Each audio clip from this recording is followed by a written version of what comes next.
Students last lecture में हमने start किया था स्टडी ऑफ मलेरिया कि मलेरिया जो है इसकी वजूहत क्या है, किस तरह फैलता है या इसके मुतालिक जो भी इंफॉर्मेशन है वो हमने रिसर्च करनी थी।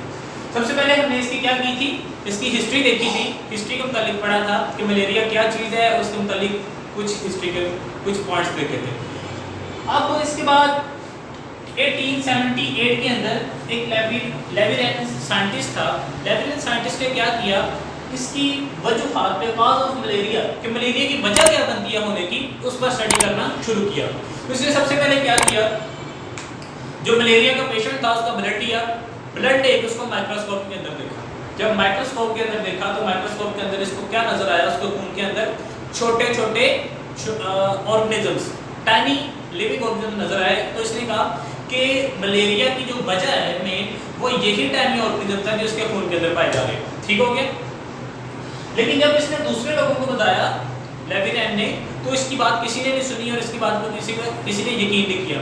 फिर इसके ये एक्सपेरिमेंट के 2 साल के बाद इसने ये जो ऑब्जर्वेशन की, इसके 2 साल के बाद एक और साइंटिस्ट ने इसके ऊपर रिसर्च करना चाही और उसने भी मलेरिया के पेशेंट के ब्लड लिया, ब्लड लेकर माइक्रोस्कोप के अंदर रखा। जब माइक्रोस्कोप के अंदर रखा तो उसने भी यही देखा कि उसके अंदर कोई ना कोई टाइनी लिविंग ऑर्गेनिज्म पाए जा रहे हैं।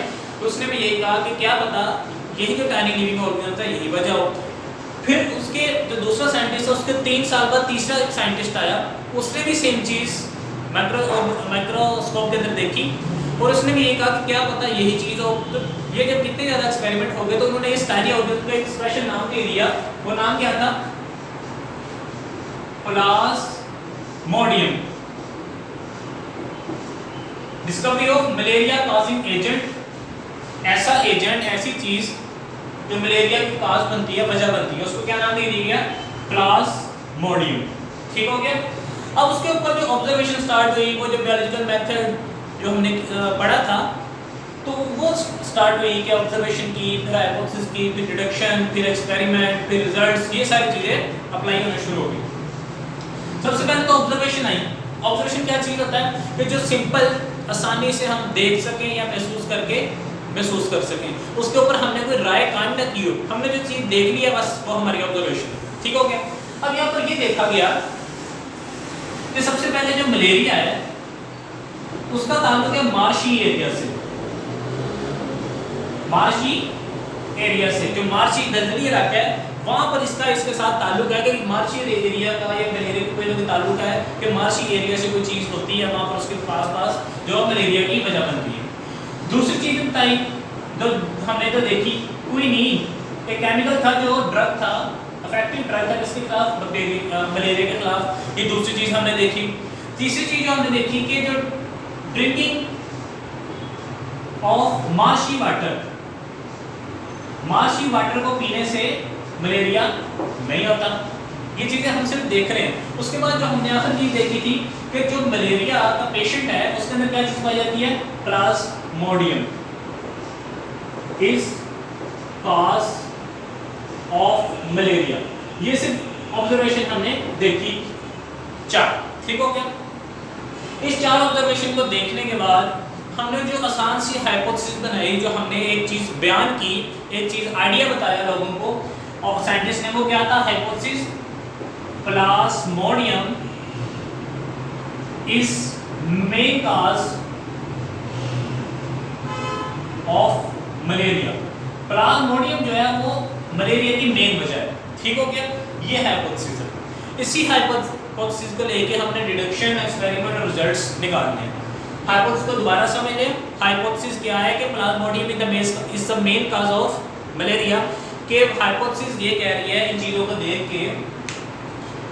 के जो मेन वजह है ना मलेरिया की, वो क्या है, प्लाज्मोडियम का उसके इंसान के खून में पाया जाना। ठीक है।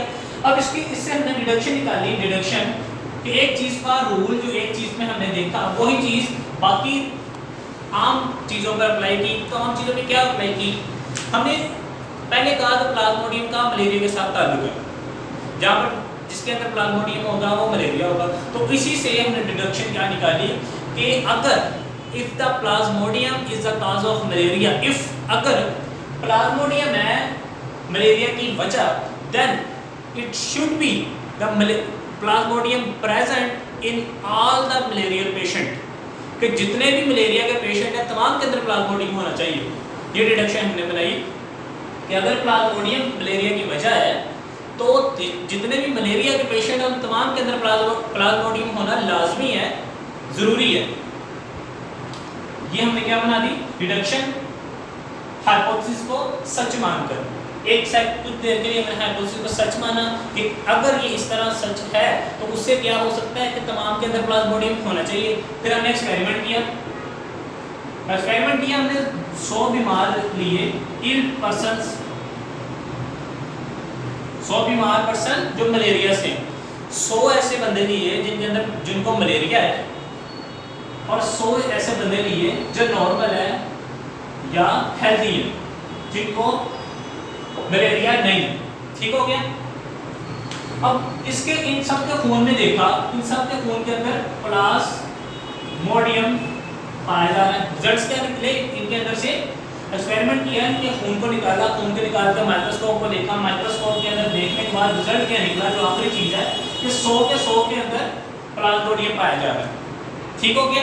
जितने भी ये 100 के 100 बीमार पर्सेंट है तो प्लाज्मोडियम इसके अंदर पाया जा रहा है। और यहाँ पर जो नॉर्मल पर्सेंट है इसके अंदर 7 बंदों के अंदर प्लाज्मोडियम है और 93 बंदों के अंदर नॉर्मल ब्लड है, कोई प्लाज्मोडियम नहीं मौजूद। तो यहाँ पर ये जो बात बताई जा रही है कि 100 के 100 बंदों के अंदर जितने मलेरिया के पेशेंट तमाम के अंदर प्लाज्मोडियम है, तो इसका मतलब ये है कि वाकई मलेरिया की जो मेन वजह है वो प्लाज्मोडियम ही है। मलेरिया की जो मेन वजह है वो प्लाज्मोडियम ही है। तो हमारी जो हाइपोथेसिस थी वो क्या थी? Plasmodium is the main cause of malaria, कि मलेरिया की जो मेन वजह है वो प्लाज्मोडियम है। इस एक्सपेरिमेंट से हमने इस बात को सच कर दिखाया कि वाकई जिसको मलेरिया है उसके अंदर प्लाज्मोडियम होना लाजमी है। तो इस बात से ये जो बात है हाइपोथेसिस सच साबित होगी। ठीक हो गया। इस बात से हाइपोथेसिस सच साबित होगी और हम अब इसको कह देंगे हाइपोथेसिस इज ट्रू। ये हमारा फाइनल रिजल्ट आ गया। ठीक आ गया। अब एक चीज मैं छोड़ गया हूँ और मैंने खुद मैंने कहा लास्ट को बताऊंगा। अब आपके दिल में ये चीज घूम रही होगी कि ये तो सही बंदे थे, ये तो हेल्दी हैं, इनको कोई मसला नहीं हुआ, फिर इनके अंदर प्लाज्मोडियम क्यों है?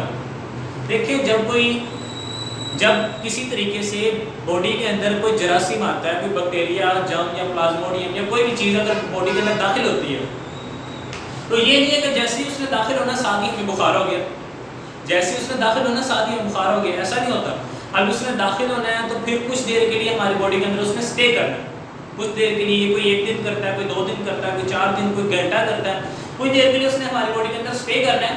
स्टे करने के बाद फिर उसने हमारे अंदर बीमारी की जो वजूहात जाहिर करना शुरू हो रही है।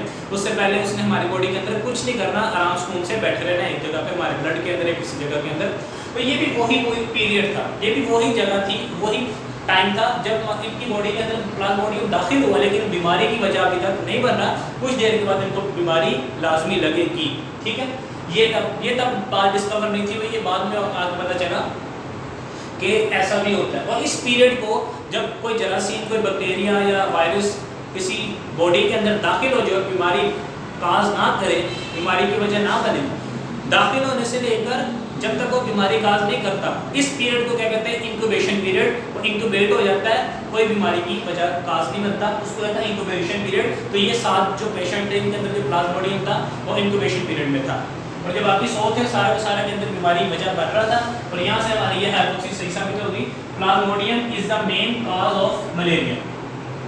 Plasmodium is the main cause of malaria, ये सही साबित होगी। और यहाँ इसके साथ साथ ही हमारा पूरा एक्सपेरिमेंट, पूरा बायोलॉजिकल मेथड पूरा हो गया और उसके साथ बायोलॉजिकल प्रॉब्लम भी सॉल्व होगी। बायोलॉजिकल प्रॉब्लम क्या थी कि हमने फाइंड करना है कॉज ऑफ मलेरिया। मलेरिया की वजह हमें पता चल गई वो क्या है? प्लाज्मोडियम। इसके साथ साथ हमारा पहला एक्सपेरिमेंट खत्म हो गया, पहली एग्जाम्पल खत्म होगी। इसके मुताबिक कोई भी क्वेश्चन हो तो आप कमेंट करके पूछ सकते हैं। बहुत शुक्रिया।